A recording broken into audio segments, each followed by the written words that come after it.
వర్షాకాలంలో చల్లదనం ఎంత ఆహ్లాదంగా ఉంటుందో అదే సమయంలో ఆరోగ్య సమస్యలు కూడా పెరిగే అవకాశం ఉంటుంది. ముఖ్యంగా ఫుడ్ పాయిజనింగ్ లాంటి కడుపు సమస్యలు ఎక్కువగా ఉంటాయి. ఈ కాలంలో మనం తినే ఆహారం లేదా తాగే నీటి వల్ల అనారోగ్యం పాలయ్యే ప్రమాదం ఉంది. ఎందుకంటే వర్షాకాలంలో గాలిలో తేమ ఎక్కువగా ఉండటం వల్ల ఆహారం త్వరగా పాడైపోతుంది.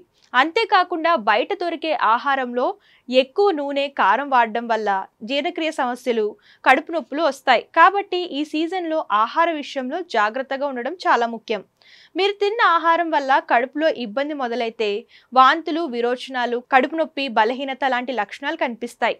ఇవి ఫుడ్ పాయిజనింగ్ అని చెప్పడానికి సంకేతాలు. ఇలాంటి సందర్భాలలో ఇంట్లో పాటించదగిన కొన్ని ఆయుర్వేద చిట్కాలు ఉన్నాయి. ఇవి ఉపశమనం కలిగిస్తాయి. ఆ చిట్కాలేంటో ఇప్పుడు తెలుసుకుందాం. అల్లం రసం, తేనె. వాంతులు, కడుపు నొప్పి, అజీర్ణం వంటి సమస్యలకు అల్లం రసం మంచి పరిష్కారం.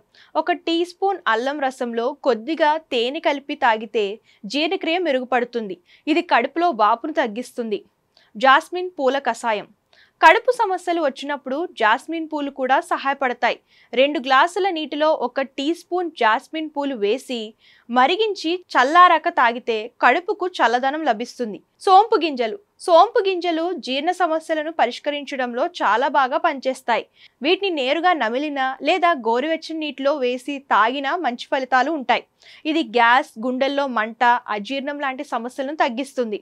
ఎక్కువగా నీళ్లు తాగడం. ఫుడ్ పాయిజనింగ్ లాంటి కడుపు సమస్యలు ఉన్నప్పుడు శరీరానికి ఎక్కువ నీళ్లు తాగడం చాలా అవసరం. శరీరం నుంచి చెడు పదార్థాలు బయటకు వెళ్ళడానికి ఇది సహాయపడుతుంది.